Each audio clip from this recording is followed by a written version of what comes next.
Olhe esse mapa. A Austrália tem cerca de 7,7 milhões de quilômetros quadrados. É o sexto maior país do planeta.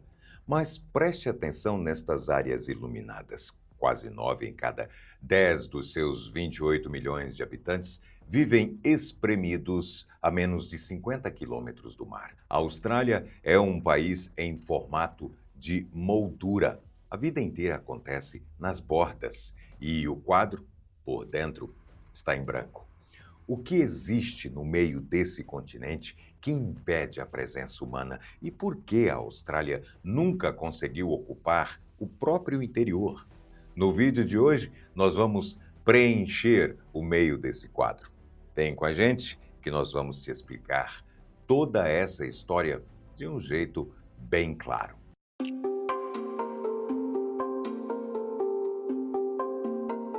Para compreender a escala desse fenômeno, precisamos primeiro olhar para os números. A Austrália é sozinha um continente inteiro, o único país do mundo nessa condição.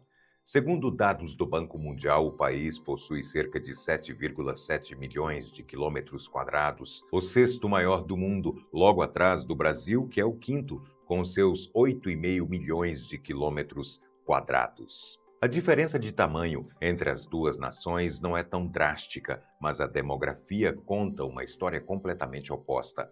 O Australian Bureau of Statistics, o órgão oficial de estatísticas do país, registra uma população de aproximadamente 27,7 milhões de pessoas. E as projeções do próprio órgão indicam que a marca de 28 milhões é cruzada em 2026. Isso significa que em todo aquele vasto continente vive menos gente do que no estado de São Paulo. Quando dividimos essa população pela área, chegamos ao conceito de densidade demográfica, e a da Austrália é de apenas 3,6 habitantes por quilômetro quadrado. Para colocar isso em perspectiva com outras potências territoriais, segundo dados do Banco Mundial, a China fica em torno de 150 habitantes por quilômetro quadrado. O Brasil tem uma média de 24, segundo o censo do IBGE de 2022, e até o Canadá, o segundo maior do país, famoso pelos seus vazios gelados, é mais denso, com cerca de 4 habitantes por quilômetro quadrado. A Austrália, com seus 3,6, fica abaixo de todos eles, e a desproporção vai além.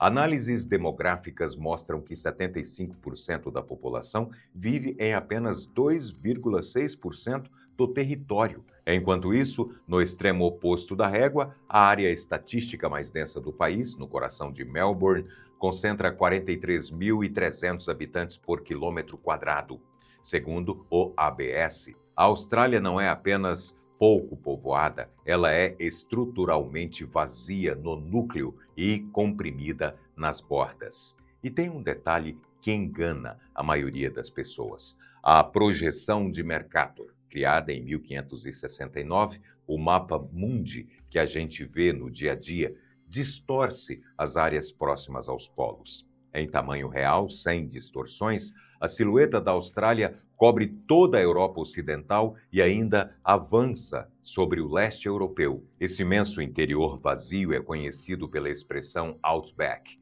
O Outback não tem fronteira oficial traçada em mapas políticos, mas é o termo cultural usado para descrever o vasto interior árido do país. Se você dirigir algumas horas a partir de Sydney, Melbourne ou Brisbane rumo ao centro, as cidades somem, o verde desaparece e você entra em uma das áreas mais inóspitas da Terra. Para entender por que esse vazio resistiu à tecnologia e ao tempo, precisamos olhar para baixo.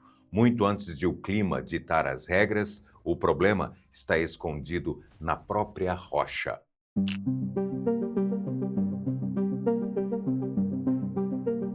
Quando pensamos em terras inférteis, geralmente imaginamos falta de chuva, mas a base de toda a vida terrestre é o solo.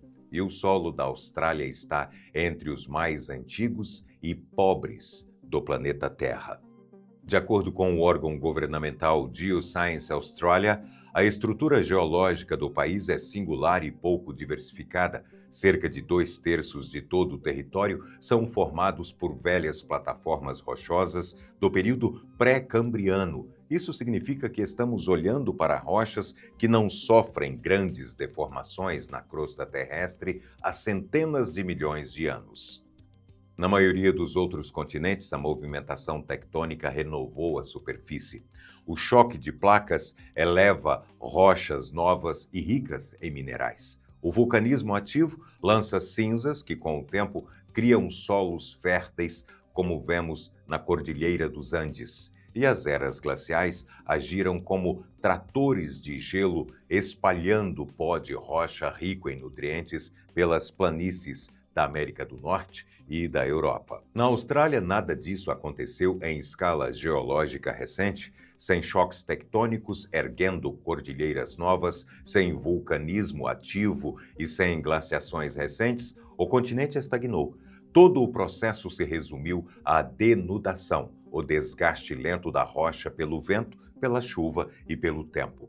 Exposto aos elementos por incontáveis milhões de anos, o solo australiano teve seus minerais solúveis vitais lavados pelas chuvas das eras geológicas. O que restou foi uma terra pobre em nutrientes e rica em óxido de ferro, basicamente ferrugem. É ela que pinta de vermelho o deserto australiano, na mesma tonalidade do monólito de Uluru, o cartão postal de pedra no coração do continente. Em muitas regiões, o solo ainda carrega um altíssimo teor de salinidade. Um solo pobre até poderia ser recuperado artificialmente com fertilizantes, se não faltasse à Austrália o elemento mais crucial de todos. Antes de seguir, um recado rápido. Está rolando a Copa do Mundo e a nossa loja oficial, em parceria com a Netshoes, está com o uniforme atual da seleção e os modelos retrô das Copas históricas. É só apertar os produtos marcados aqui embaixo na descrição, escolher o seu tamanho e garantir antes dos jogos decisivos. Fechou? Então bora voltar para o deserto australiano.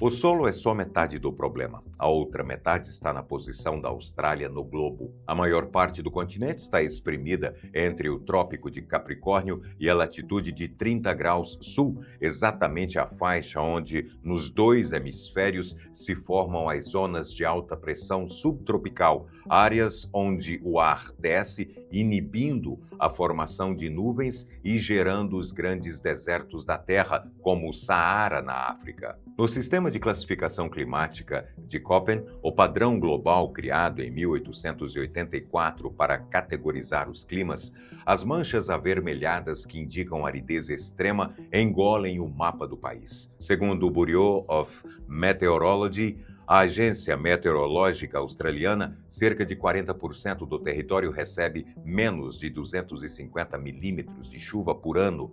Para comparar, a cidade de São Paulo recebe cerca de 1.400 e as partes mais áridas do Saara, apenas 24. No total, cerca de 70% da Austrália não passa dos 500 milímetros anuais. É um regime hídrico onde a agricultura dependente de chuva se torna inviável. Existe ainda uma estrutura geográfica que bloqueia ativamente a umidade, a Grande Cordilheira Divisória, a Great Dividing Range.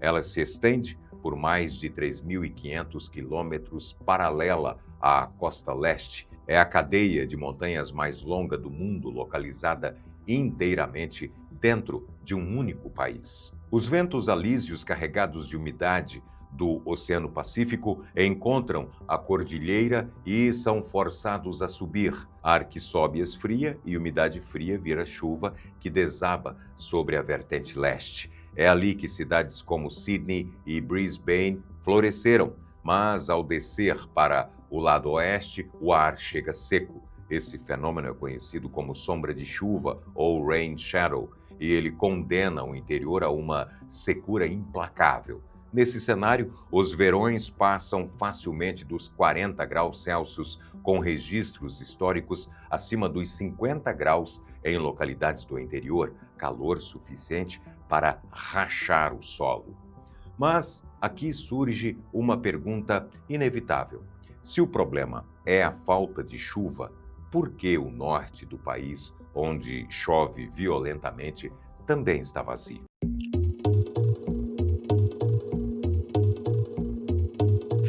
Perto de cidades como Darwin, no norte tropical, os índices de chuva estão entre os mais altos do continente. Só que essa água cai da pior maneira possível. O clima da região é regido pelas monções. Metade do ano de seca total e, de novembro a abril, chuvas torrenciais que transbordam rios, alagam planícies imensas e deixam rodovias vitais intransitáveis por meses. Construir ali exige blindar cada obra contra desastres periódicos e contra ciclones tropicais. O caso mais emblemático aconteceu no Natal de 1974, quando o ciclone Tracy varreu Darwin e destruiu mais de 70% das construções da cidade. Como se não bastasse, os estuários do norte abrigam dezenas de milhares de crocodilos de água salgada, restringindo até o contato humano com os rios. No norte australiano, água não falta, falta água que sirva. E no resto do país, a pouca que chega entra num verdadeiro labirinto.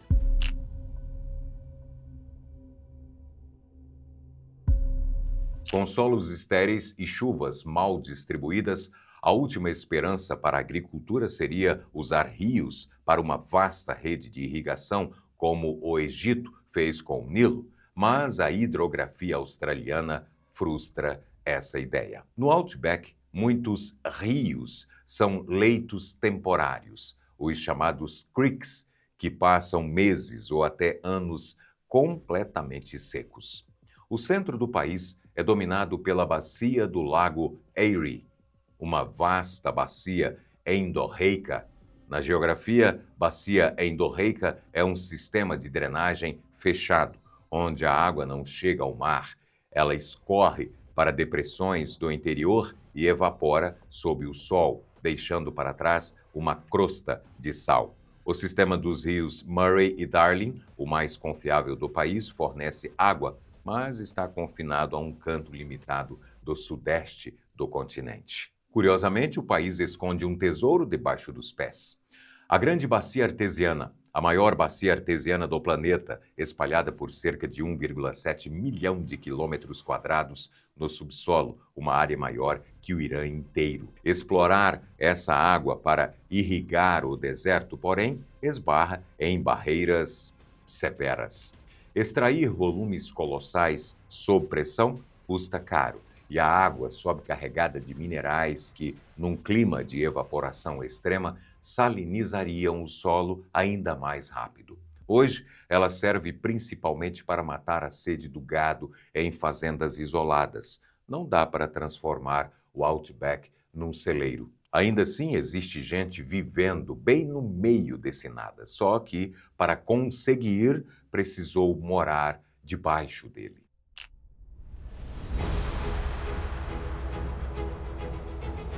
No estado da Austrália do Sul fica Coober Pedy. Fundada em 1915 e conhecida como a capital mundial da opala, a Austrália concentra cerca de 95% das jazidas dessa pedra preciosa no mundo. E é ali que está o campo mais rico. Na superfície, o verão é brutal. Os termômetros se aproximam dos 50 graus Celsius, com picos reportados pela NASA de até 52. Para escapar desse forno, estima-se que mais da metade da população viva em casas subterrâneas chamadas dugouts, escavadas na rocha pelas próprias máquinas de mineração, e algumas contagens chegam a 80%. Protegidos por camadas de pedra, esses lares mantêm temperatura estável entre 23 e 25 graus o ano inteiro, enquanto a água potável precisa ser bombeada e dessalinizada de poços artesianos a cerca de 25 quilômetros de distância. Habitar a Austrália profunda exige aceitar o isolamento e, às vezes, abrir mão do céu sobre a cabeça. Mas como a ocupação humana chegou a esse arranjo tão extremo? A resposta está na história.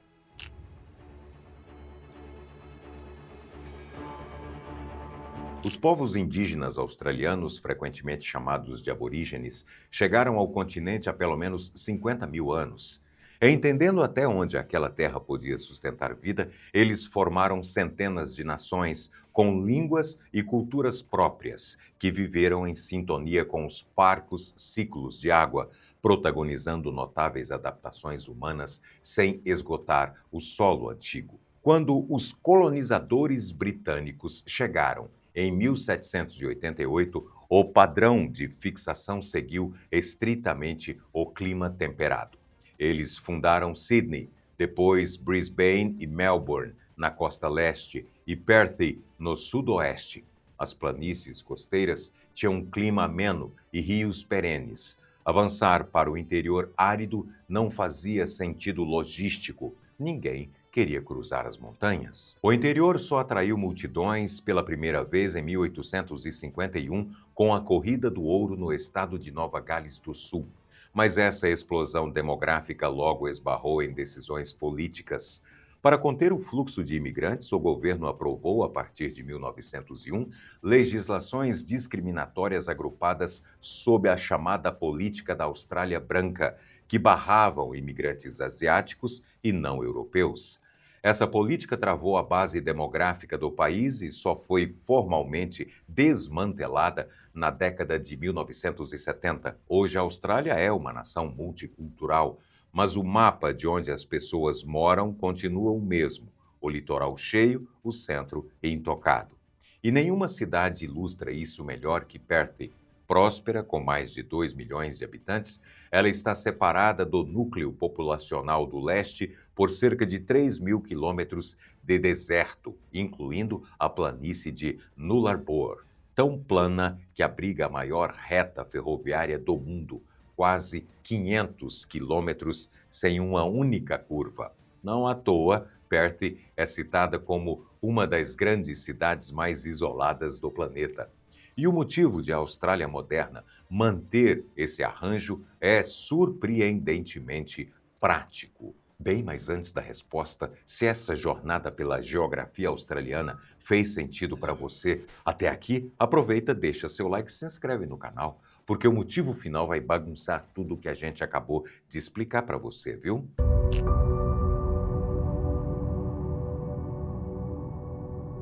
Por que a Austrália, uma nação rica e tecnológica, não investe pesado para urbanizar o Outback de uma vez por todas? Do ponto de vista geográfico e econômico, ela não precisa. O país tem quase 28 milhões de habitantes e a ampla faixa litorânea do leste comporta essa população com alta qualidade de vida.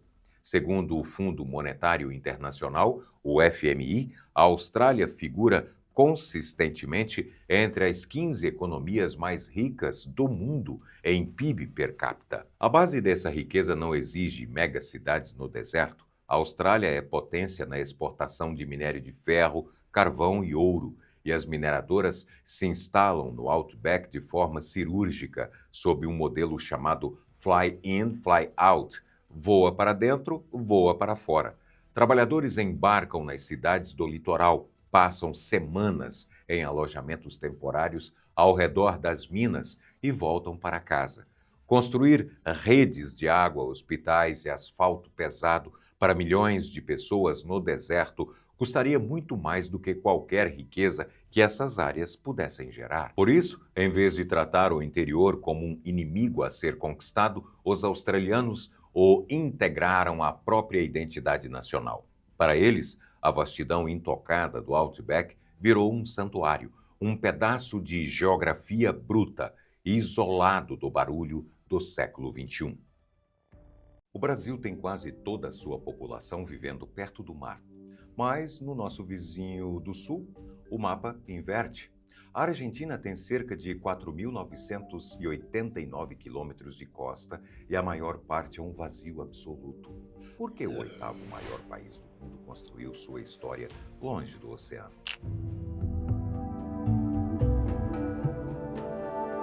Para compreender a verdadeira anomalia geográfica que é o litoral sul-americano, precisamos primeiro olhar para os números e para a forma como o continente foi ocupado. Na América do Sul continental, a regra é uma hiperconcentração populacional nas franjas costeiras. O Brasil é o exemplo máximo dessa configuração espacial.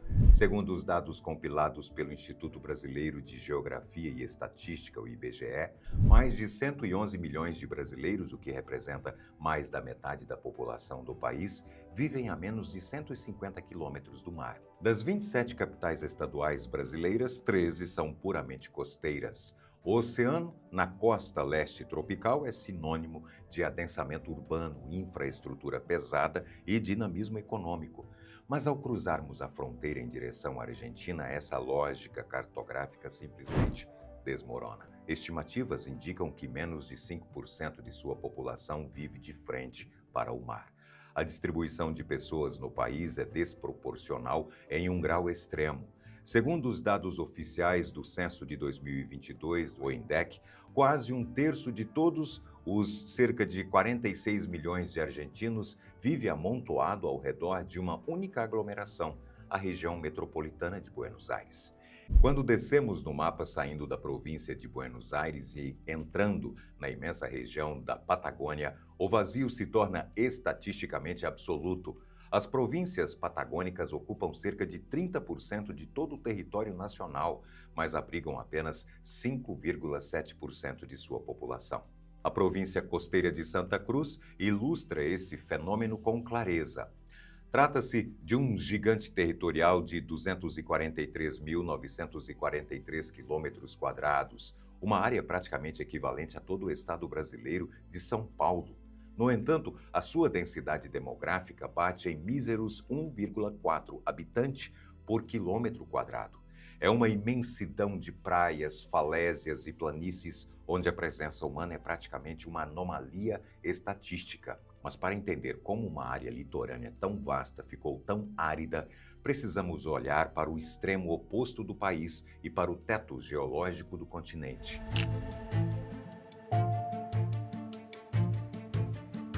Se a história e a demografia afetam o isolamento da costa argentina, a geografia física é o grande arquiteto desse cenário. O primeiro responsável por transformar a costa da Patagônia em um deserto inóspito não está no mar, mas sim a milhares de quilômetros de distância na fronteira ocidental, a colossal Cordilheira dos Andes. Em latitudes mais baixas do hemisfério sul, predominam os chamados ventos do oeste, massas de ar constantes e carregadas de umidade que nascem no Oceano Pacífico e viajam em direção ao leste rumo à América do Sul. Quando essas massas encontram o paredão de pedra dos Andes, cuja altitude média beira os 4.000 metros, elas são forçadas a subir. Ao ganharem altitude, o ar esfria drasticamente, a umidade se condensa e precipita na forma de chuvas torrenciais e nevascas abundantes. Quando essas massas de ar finalmente transpõem as montanhas e começam a descer pela encosta oriental em direção ao território argentino, elas já estão completamente espremidas de sua umidade. O ar desce para a planície como um vento seco e voraz.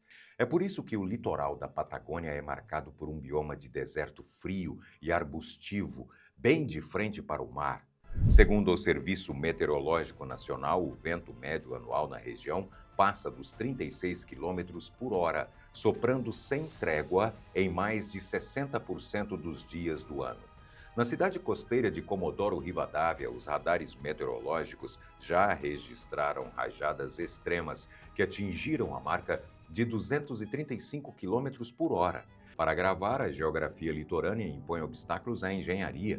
Enquanto o Brasil possui costas recortadas por baías calmas, o litoral patagônico é dominado por falésias altas e verticais, verdadeiros muros de pedra desabando sobre as ondas. Para construir portos oceânicos de águas profundas, o país precisa rasgar a pedra com dragagem maciça. A falta de chuva vinda do oeste explica a secura da terra.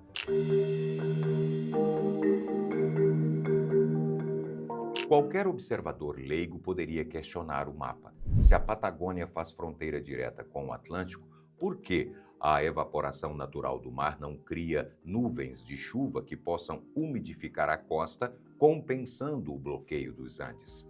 A resposta está na oceanografia e na temperatura implacável de um colossal rio submerso. O mar que a Argentina encara na Patagônia é impulsionado pela corrente das Malvinas, também amplamente catalogada internacionalmente como Falkland Current. Essa formidável corrente marítima é, na verdade, um braço derivado da gélida corrente circumpolar antártica que se desprende e sobe ao longo do litoral argentino.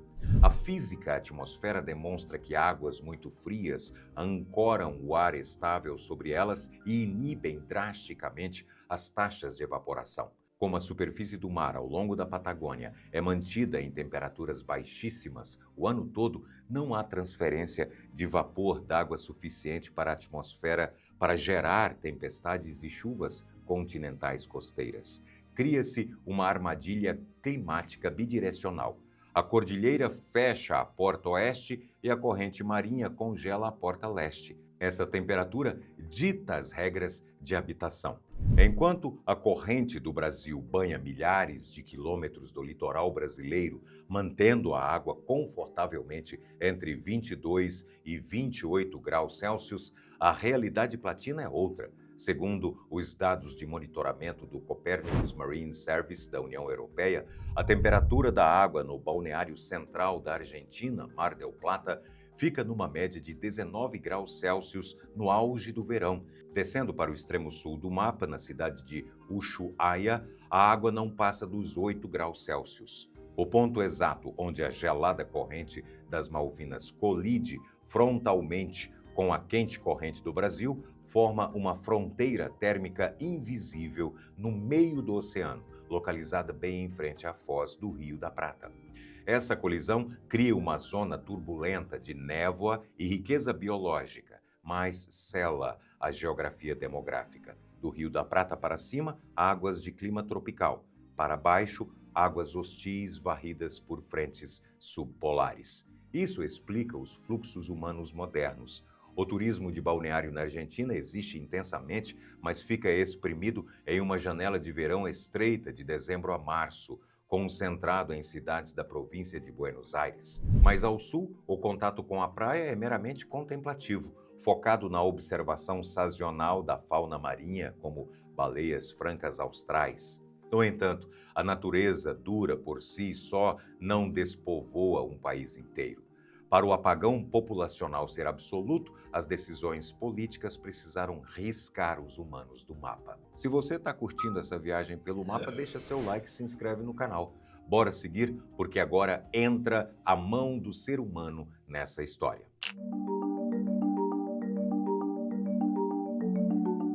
A fundação do vazio litorâneo da Argentina começou muito antes do país existir como república independente. O arquiteto primordial do distanciamento do Atlântico foi a própria burocracia do Império Espanhol. As lógicas coloniais portuguesa e espanhola foram opostas no tocante ao mar. Portugal, voltado à exportação de commodities tropicais, como o açúcar, exigiu que a ocupação do Brasil se desse por postos costeiros e engenhos litorâneos. A Espanha, porém, baseou a sua economia primária sul-americana na extração brutal de minérios, especialmente nas imensas reservas de prata do Cerro Rico de Potosí, na atual Bolívia. Para proteger essa prata da pirataria europeia, a coroa exigia que as riquezas fossem escoadas para Lima, no vice-reino do Peru, e embarcadas pelo Pacífico rumo ao Panamá, cruzadas por terra e então enviadas ao Caribe e à Europa. O imenso Atlântico Sul era considerado o quintal dos fundos do Império, uma rota não oficial e negligenciada até a criação tardia do vice-reino do Rio da Prata em 1776. Por isso, as cidades argentinas mais antigas e tradicionais, como Córdoba, Mendoza e Santiago del Estero, surgiram no fundo do interior continental, de costas para a água. Elas serviam de base agrícola e ponto de tropas de mulas para alimentar as engrenagens de Potosí. O mar foi ignorado por séculos. quando o Estado argentino finalmente expandiu suas fronteiras para o extremo sul patagônico, no final do século XIX, a tática de uso do solo selou o vazio. Em vez de criar loteamentos para milhares de pequenos agricultores ou pescadores fixarem raízes, o que estimularia vilas, o governo dividiu o deserto em latifúndios descomunais. O objetivo era a criação extensiva da ovelha merino para vender lã à indústria britânica. Propriedades colossais, como a Estância Anitta, detinham 74 mil hectares. Esse modelo exigia pouquíssimos peões para vastidões imensas. A desigualdade e as péssimas condições laborais geraram revoltas duramente reprimidas pelo Exército em 1921, período conhecido como a Patagônia Rebelde. A frágil conexão dessa economia ovina com o mundo era feita por longas e isoladas malhas ferroviárias construídas pelo Estado sob custos altíssimos. Com as sucessivas crises econômicas e a queda internacional do preço da lã no século XX, essas artérias vitais foram consideradas onerosas e abandonadas. O ramal de 283 quilômetros que ligava Puerto Deseado à colônia Las Heras, por exemplo, foi definitivamente desativado em 1978. Sem trens, com o agronegócio de ovelhas concentrado e o clima hostil, a população minguou. E quando a fronteira territorial perde seus habitantes, o mar adjacente vira alvo direto.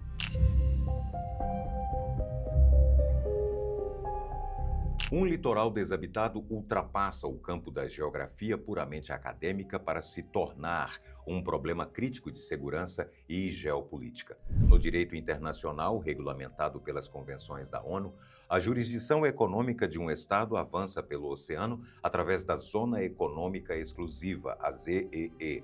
A exclusividade para explorar recursos pesqueiros ou petróleo vai até o limite de 200 milhas náuticas contadas da costa. Cruzando essa linha imaginária para a linha 201, entra-se em alto mar, águas de regime internacional aberto. O custo estrutural do esvaziamento patagônico é que a Argentina carece de uma grande malha de cidades portuárias, bases navais complexas e infraestrutura de suporte espalhada pelo sul, o que encarece absurdamente o patrulhamento físico das fronteiras oceânicas. Ironicamente, aquela mesma corrente das Malvinas que congela a costa continental traz do sul águas ricas em nutrientes que sustentam uma massiva cadeia alimentar marítima, tendo como grande prêmio comercial uma espécie endêmica altamente lucrativa no mercado global, a lula argentina, Ilex argentinus. Atraídas por essa biomassa gigantesca e cientes da dificuldade logística de fiscalização por parte do país sul-americano, centenas de grandes embarcações industriais, majoritariamente compostas por frotas do leste asiático e de países europeus, operando sob fortes subsídios, ancoram anualmente no exato limiar da Zona Econômica Exclusiva. Como não há um muro no mar, denúncias constantes e o rastreamento por satélite confirmam as invasões frequentes no lado territorial argentino para o saque pesqueiro. As compilações do projeto global Fishing Watch, em conjunto com as imagens de satélites da NASA, revelam um fenômeno assustador. Como a pesca dessa espécie de lula é feita primordialmente à noite, utilizando gigantescos refletores para atrair os animais das profundezas, o oceano acende. Estima-se que até 500 embarcações industriais atracam quase ombro a ombro na divisa.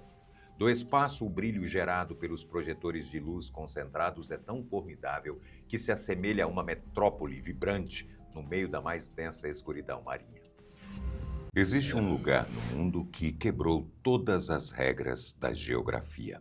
E ele é tão bizarro que 5 países passaram mais de 20 anos discutindo se podiam chamar aquilo de mar ou de lago. A resposta? Nenhum dos dois. Tiveram que inventar uma terceira categoria só para ele.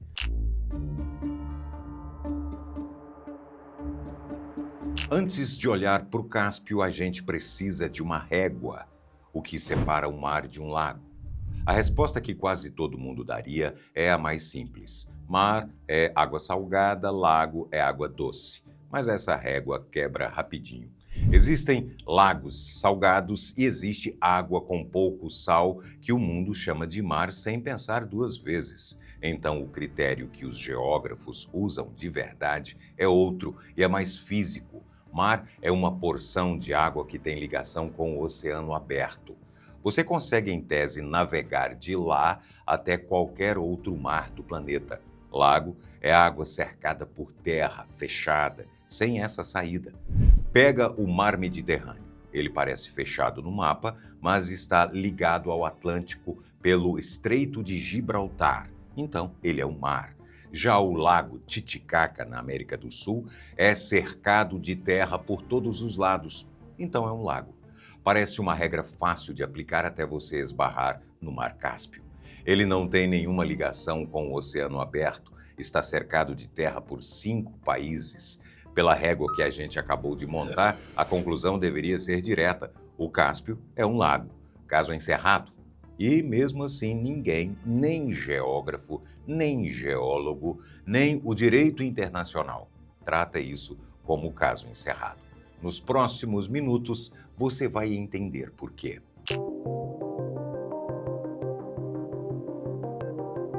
O primeiro motivo do incômodo é o tamanho. O Mar Cáspio cobre uma área de cerca de 371 mil quilômetros quadrados. Para você ter uma noção real do que é isso, ele é maior do que o território inteirinho da Alemanha. É um corpo de água onde você pode navegar por dias e dias sem ver a outra margem. Agora compara com o que o mundo já chama de mar sem hesitar. O Mar Báltico, na Europa, tem em torno de 377 mil quilômetros quadrados, praticamente o mesmo tamanho do Cáspio. O Mar de Azov, ali do lado, tem só 39 mil, quase 10 vezes menor, e ninguém nunca discutiu se o Azov é um mar. É o maior corpo de água cercado por terra do planeta inteiro. Não tem segundo lugar nem perto. Quando uma coisa é tão grande assim, chamar de lago começa a soar pequeno demais para o que ela é na prática. E quem vive ali sabe disso. Para quem navega por lá, pesca naquelas ondas ou constrói portos na sua margem, o Cáspio sempre foi um mar. E muitas vezes a vida real percebe antes da definição no papel.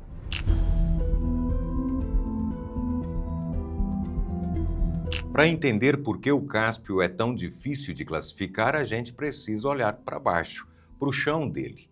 Aqui entra uma ideia nova. A casca do nosso planeta, a crosta terrestre, não é toda igual. Existem 2 tipos. A primeira é a crosta continental, que é a base dos continentes. Ela é mais grossa, antiga, feita principalmente de rochas como o granito.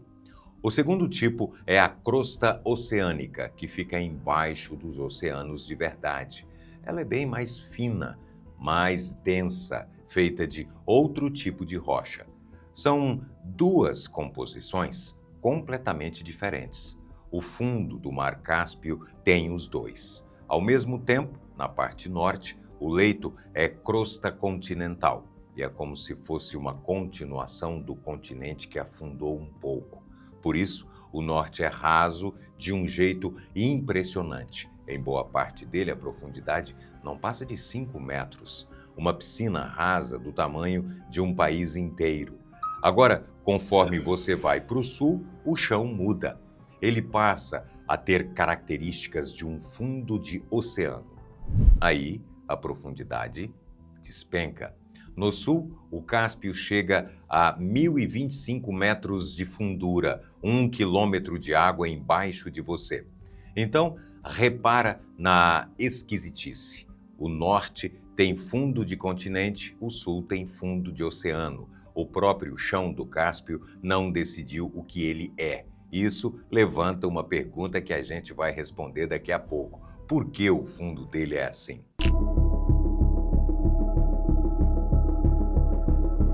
A resposta para o fundo híbrido do Cáspio está no passado profundo do planeta. Há dezenas de milhões de anos, o mapa da Terra era outro. Existia um oceano gigante chamado Tétis, que separava os continentes de um jeito completamente diferente do atual. O Cáspio nasceu de um dos braços desse antigo oceano. Com o tempo, as placas da crosta se moveram, os continentes se rearranjaram e esse oceano foi sendo exprimido, fechado, picado em pedaços. O Mar Cáspio é um desses pedaços. Ele é literalmente um resto de oceano, um sobrevivente.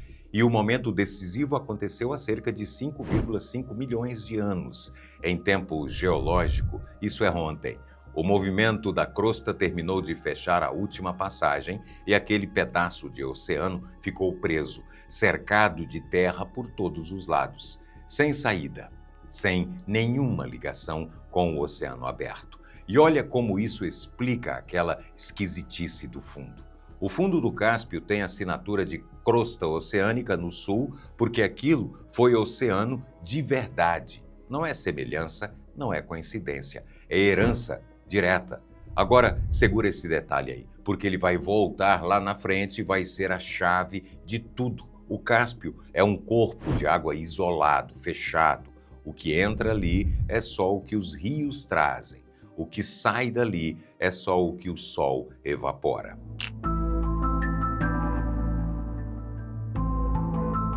Aquele oceano ficou preso há 5,5 milhões de anos. Agora, pensa no que isso significa para a água que está lá dentro. É água salgada, salgada de verdade. Não tanto quanto o oceano fica em torno de 1/3 da salinidade do mar aberto, mas é sal de oceano.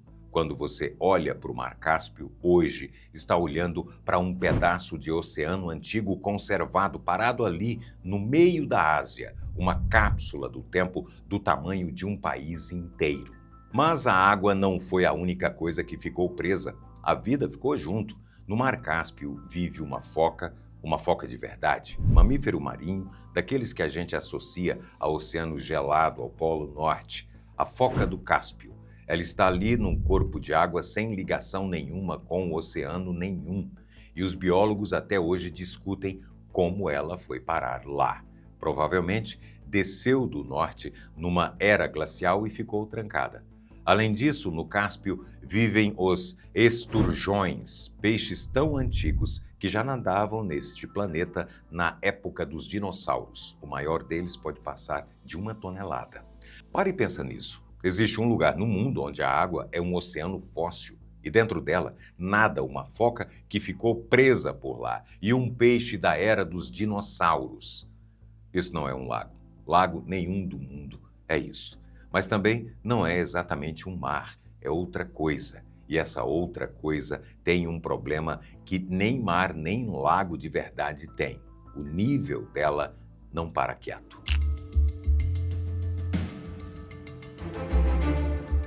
O motivo dele não parar é simples. Lembra do que pedimos para você guardar? O Cáspio é fechado. O que entra é só rio, o que sai é só evaporação. Um mar normal ligado ao oceano tem o planeta inteiro de água para equilibrar o nível dele. O Cáspio não tem.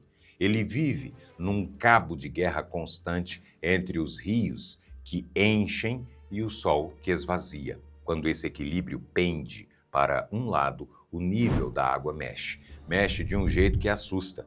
Não é mudança ao longo de milhares de anos, como acontece com os oceanos. É metro de variação em poucas décadas.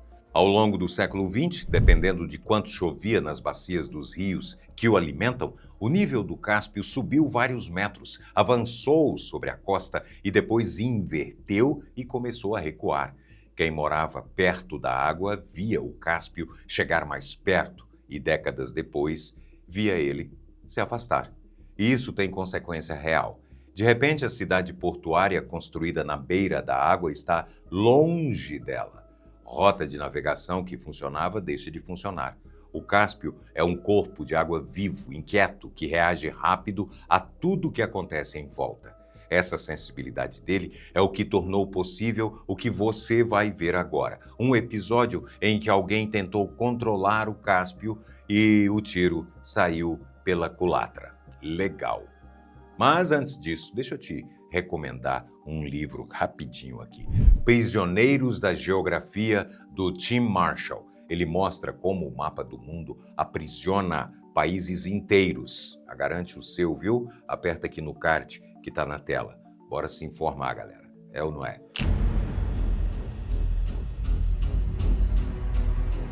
Na margem leste do Mar Cáspio, existe uma baía com um comportamento estranho. O nome dela é Karabogazgol. É uma lagoa enorme e rasa ligada ao Cáspio por uma passagem estreita. A água do Cáspio entra ali e não volta.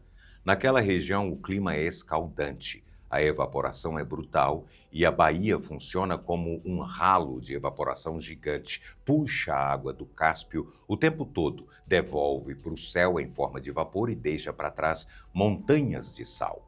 Na época da União Soviética, os cientistas olharam para isso e pensaram numa solução que parecia lógica. O Cáspio estava em fase de queda de nível e a baía estava roubando água. Então, em 1980, construíram uma represa de concreto e fecharam a passagem. A ideia era simples: corta o ralo, segura a água no Cáspio. O que aconteceu foi um desastre. A baía, sem reposição, secou quase por completo. No lugar da lagoa, sobrou um deserto de sal. Esse sal não ficou parado. O vento levantou tempestades de areia salgada que atingiram a saúde das pessoas, a agricultura e os equipamentos da região inteira. Enquanto isso, o Cáspio fez uma piada com os engenheiros. 3 anos antes da represa ficar pronta, o nível dele tinha começado a subir sozinho. Quando a barreira foi inaugurada, o problema que ela vinha resolver já não existia e o Cáspio continuou subindo por mais 15 anos, indiferente à represa. Em 1992, depois que o Turcomenistão se tornou país independente, a decisão foi desfeita. Derrubaram a barreira, a água voltou a entrar, a baía começou a se recuperar. A lição ficou: o Cáspio é grande, é antigo e não se deixa controlar por uma parede de concreto.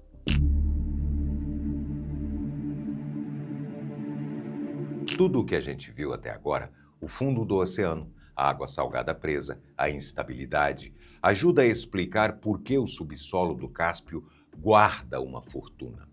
Embaixo daquele leito existem reservas enormes de petróleo e de gás natural. As estimativas variam conforme a fonte, mas falam em dezenas de bilhões de barris de petróleo e em trilhões de metros cúbicos de gás. É uma das regiões energéticas mais cobiçadas do planeta. O subsolo dali não só guarda riqueza, ele se mexe. O lado do Cáspio, que dá para o Azerbaijão, é a região com a maior concentração de vulcões de lama do mundo. Vulcão de lama não cospe rocha derretida. Ele cospe lama, gás e água, às vezes numa explosão que sobe centenas de metros, em alguns casos até 1 quilômetro de chamas. Já foram contados mais de 300 deles na região. Esses vulcões fazem uma coisa que parece ficção: criam ilhas. Em 2023, um vulcão de lama submarino entrou em erupção perto da costa e empurrou para a superfície uma ilha nova, com algumas centenas de metros de largura. Os satélites registraram. Aquele pedaço de terra recebeu nome e tudo, mas até o fim de 2024, as ondas e a erosão já tinham engolido a formação por inteiro. Apareceu e sumiu uma ilha fantasma. É aqui que a história do Cáspio para de ser uma curiosidade científica e vira outra coisa, porque quando se descobre que um corpo de água vale uma fortuna em petróleo e gás, a pergunta: isso é mar ou lago? Deixa de ser acadêmica, ela vira uma pergunta de bilhões de dólares.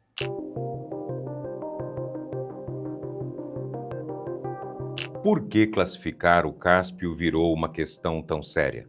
Por causa de uma diferença nas regras. Se o Cáspio for oficialmente um mar, valem as regras internacionais que se aplicam aos mares, uma forma de dividir águas, fundos e recursos. Se ele for um lago, vale outra lógica de partilha entre os países da volta. Essas duas lógicas dão resultados diferentes na hora de repartir o petróleo, o gás e o direito de pesca. São 5 países na margem do Cáspio: Rússia, Cazaquistão, Azerbaijão, Turcomenistão e Irã. E cada um tinha interesse em uma resposta. Por isso, a negociação se arrastou por mais de 20 anos. Em 12 de agosto de 2018, na cidade de Aktau, no Cazaquistão, os 5 finalmente assinaram uma convenção sobre o status do Mar Cáspio. E a saída que encontraram foi não escolher. O texto não chama o Cáspio de mar, não chama de lago, define ele como um corpo de água com um regime jurídico próprio, especial, uma terceira categoria criada sob medida, que não existe para mais nenhum lugar do mundo. E tem um ponto que ainda está em aberto. Até hoje, a convenção não entrou plenamente em vigor porque um dos 5 países, o Irã, ainda não ratificou. Eles ainda estão brigando para definir exatamente onde passa a linha da fronteira lá no sul. Ou seja, nem o direito internacional conseguiu dizer o que o Cáspio é. Ele teve que inventar uma gaveta nova só para guardar esse caso. Mas tem uma coisa que esses 5 países talvez não tenham percebido a tempo. Enquanto a discussão se arrastava por 20 anos, o Cáspio fazia outra coisa.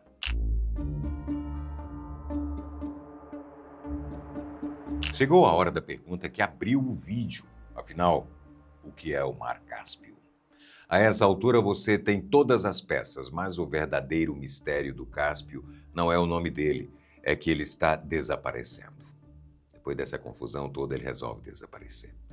Em 2025, o Mar Cáspio atingiu o nível mais baixo já registrado na história, perto de 29 metros abaixo do nível do oceano. O ritmo dessa queda é o que assusta os cientistas. Dados de satélite mostram o nível caindo vários centímetros por ano, muito mais rápido do que os oceanos do mundo estão subindo.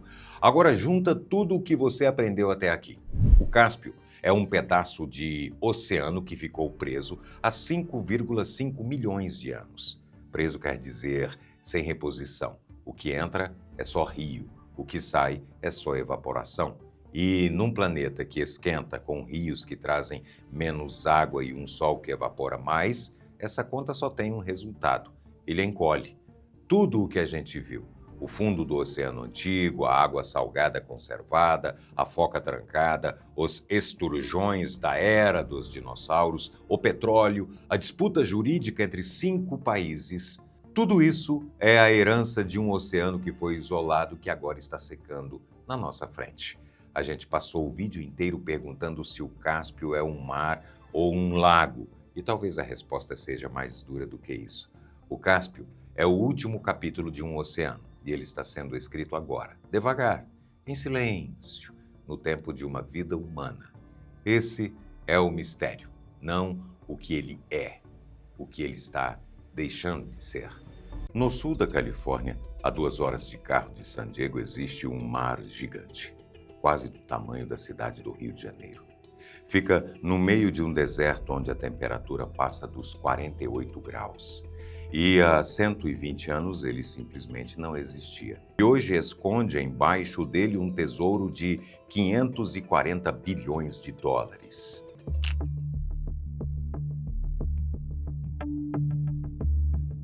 Esse mar se chama Salton. Fica no sul da Califórnia, tem cerca de 56 quilômetros de comprimento, com quase 900 quilômetros quadrados. Está no meio de uma das regiões mais secas dos Estados Unidos, onde a chuva anual não passa de 80 milímetros, quase 20 vezes menos do que chove em São Paulo. E esse mar não é antigo. Não estava na geografia americana quando seus avós nasceram. Em 1900, ele só tinha areia, sal e cactos. 5 anos depois, era um mar gigante. Os mapas tiveram que ser refeitos. Como aparece um mar desse tamanho em pleno deserto em apenas 24 meses, sem que nenhum vulcão, terremoto ou enchente consiga explicar? A resposta começa com uma falha que está quebrando a Califórnia. Passa por um erro de engenharia que custou milhões e termina com uma descoberta recente que pode mudar a forma como o mundo produz e consome energia.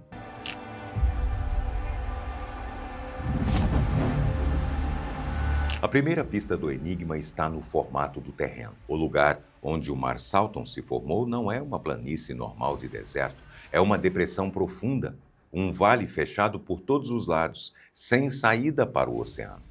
O ponto mais baixo dessa depressão está cerca de 80 metros abaixo do nível do mar, o equivalente a um prédio de quase 30 andares, enterrado abaixo da linha do oceano. Esse tipo de buraco é raro no continente americano. Existem alguns no oeste dos Estados Unidos, como o Vale da Morte, mas o do Salton é especial. Qualquer água que cair ali, seja chuva, seja desvio de rio, seja erro humano, não tem para onde ir. Ela fica. Antes de explicar como o mar chegou, é preciso explicar por que existe esse buraco. Uma planície normal teria escoado a água para o Pacífico. Uma cordilheira teria barrado a água antes que chegasse ao deserto. A Califórnia tem, no seu canto sul, uma cratera natural que parece feita de propósito para acumular um mar inteiro. E o motivo dessa cratera existir tem a ver com algo que está acontecendo debaixo da Califórnia neste exato momento.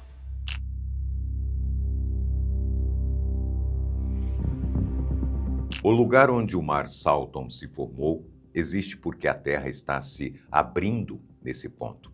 Dois grandes blocos da superfície terrestre, em vez de baterem um no outro, estão se afastando devagar.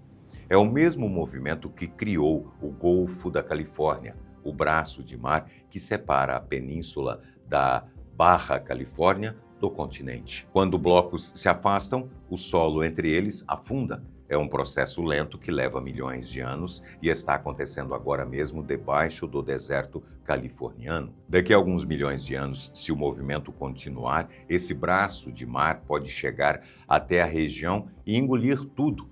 Essa abertura tem um efeito colateral importante. A rocha derretida do interior da Terra sobe muito perto da superfície no Salton, e a apenas 3 quilômetros de profundidade, a temperatura já passa de 350 graus, calor de forno industrial logo abaixo dos pés. Guarda essa informação porque ela explica o final da história, viu? O Salton, então, é uma fenda viva na crosta terrestre. Foi ela que tornou possível o mar acidental. Mas antes dele, outros mares já tinham aparecido ali.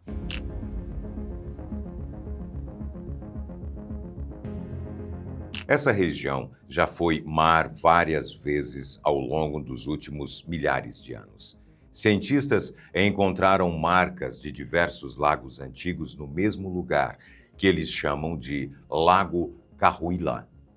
Esses lagos se formaram quando o Rio Colorado, um dos maiores rios do oeste americano, mudou de curso em alguns momentos da história e despejou suas águas ali dentro, em vez de seguir para o Pacífico.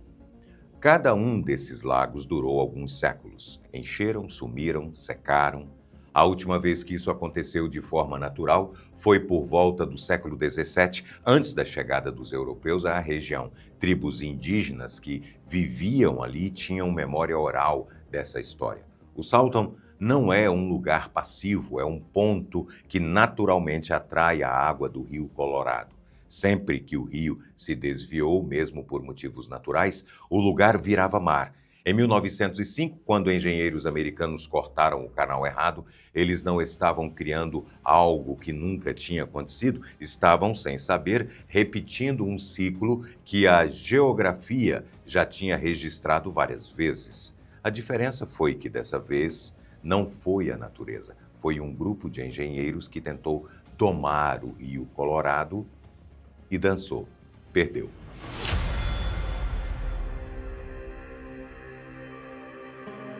No início do século XX, o sul da Califórnia era visto como uma terra de oportunidade.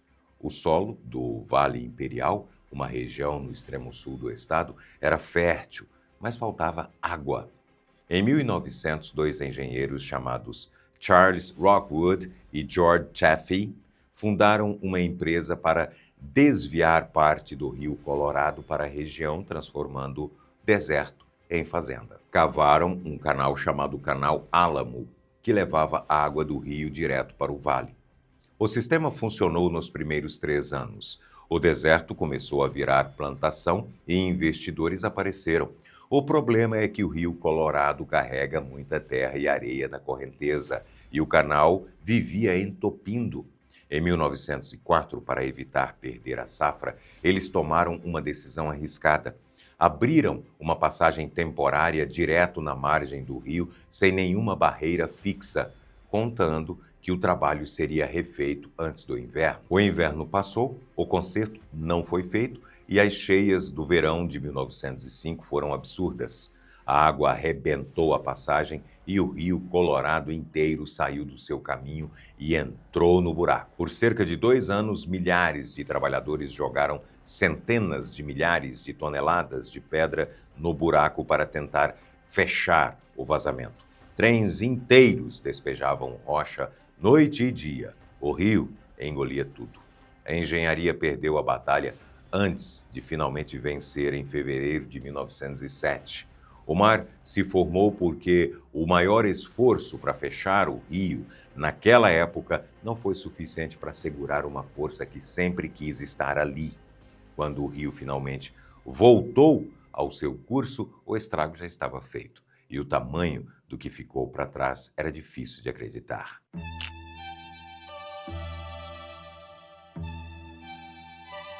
Quando o rio parou, o Salton já guardava um mar inteiro.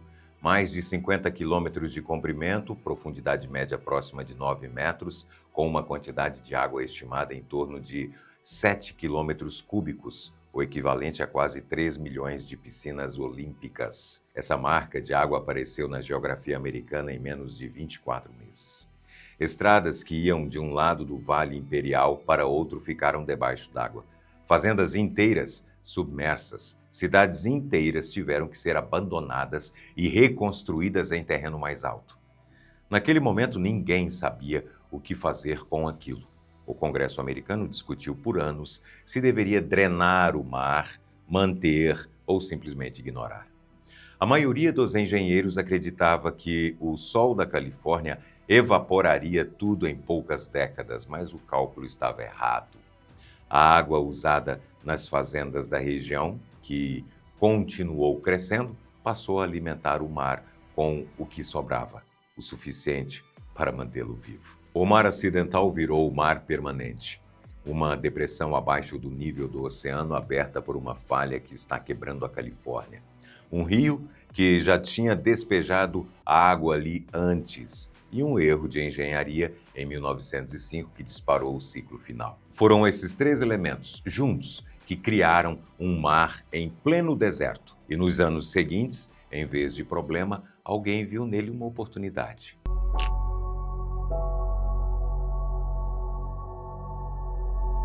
Nas 3 décadas seguintes, o mar Salton ficou em segundo plano como uma curiosidade. Nos anos 50, alguma coisa mudou. Empresários de turismo perceberam que aquele espelho d'água em pleno deserto, com sol garantido o ano inteiro, era um produto raríssimo e começaram a vendê-lo como destino de luxo.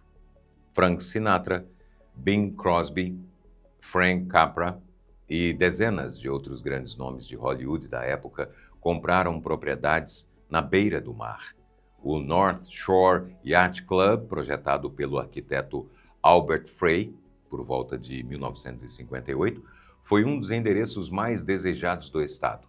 O Salton chegou a receber competições de barco a motor com recordes mundiais de velocidade. Cidades novas brotaram como Salton City, Bombay Beach e Desert Shores, e vendiam-se centenas de lotes por semana. A região foi apelidada de Riviera da Califórnia, em referência à famosa costa de luxo do sul da França.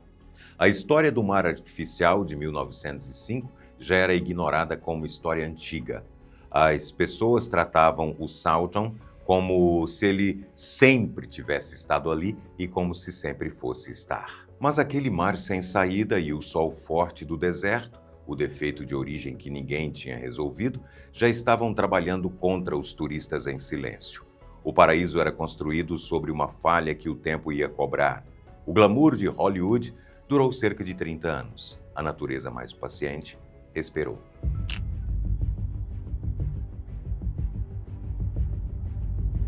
O defeito de fábrica do Mar Salton é simples. O mar é fechado por todos os lados. Toda a água que entra ali só pode sair de um jeito, subindo para o ar pela evaporação. E o sol do deserto californiano fez o nível da água baixar cerca de 1,8 metro por ano, só pela evaporação.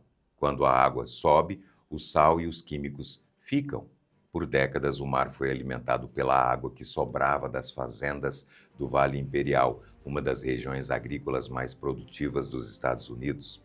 Essa água traz sobras de fertilizante, pesticida e sal mineral que se acumulam no solo.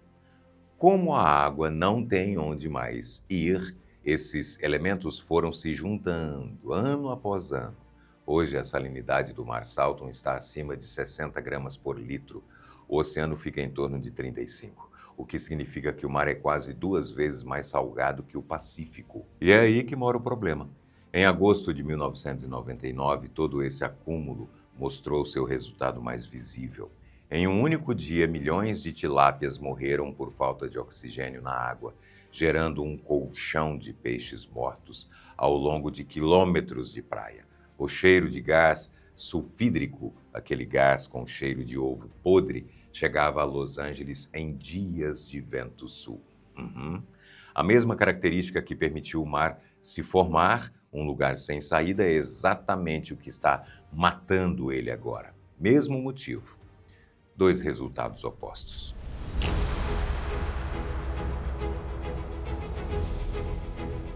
A partir do ano 2000, o Mar Salton começou a encolher rápido. Leis que reduziram a quantidade de água desviada do Rio Colorado, junto com o sol que evaporava cada vez mais, fizeram o nível baixar mais de 3 metros em 2 décadas. A cada ano, áreas enormes do fundo aparecem secas, expostas ao vento. Esse fundo não é areia comum, é uma camada química que foi se formando por mais de 80 anos. Estudos do Instituto Geológico dos Estados Unidos encontraram quantidades altas de metais pesados como arsênio, selênio, cádmio e chumbo nessa camada. Quando o Santa Ana sopra, um vento quente e seco que desce do deserto em direção ao litoral, essa poeira viaja. Pesquisadores de universidades californianas encontraram poeira fina em Los Angeles, Palm Springs e até San Diego. As consequências para a saúde são reais. As crianças do Vale Coachella, comunidade que vive ao lado do mar, têm 3 vezes mais casos de asma que a média dos Estados Unidos. Visitas a pronto-socorro por problemas respiratórios crescem nos meses de mais vento. Estudos de saúde pública ligam boa parte disso à poeira do fundo seco. A poeira que está chegando aos pulmões das crianças californianas em 2025 é a fatura de um erro humano cometido 120 anos antes. O custo estimado para devolver água doce ao mar passa dos 9 bilhões de dólares. Mas, debaixo de todo esse problema, a natureza guardou uma surpresa que ninguém esperava.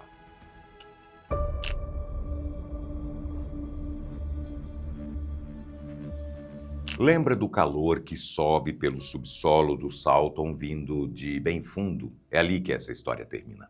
Cientistas descobriram que as águas quentes que circulam embaixo do mar carregam uma quantidade enorme de lítio dissolvido. O lítio é o metal que faz as baterias modernas funcionarem. Sem ele não existe carro elétrico, não existe como guardar a energia do sol ou do vento em grande escala. O Departamento de Energia dos Estados Unidos calcula que as reservas ali passam de 18 milhões de toneladas, avaliadas em 540 bilhões de dólares. Lítio suficiente para fabricar mais de 375 milhões de baterias de carro elétrico, mais de um carro para cada habitante dos Estados Unidos. Esse mesmo lítio está dentro do carregador portátil que você pode usar para carregar o seu celular de qualquer lugar. Está esperando o quê para comprar um desse e acabar com esse pesadelo de fim de bateria de uma vez? Sofri muito tempo com isso. Acabou. Tem mais não.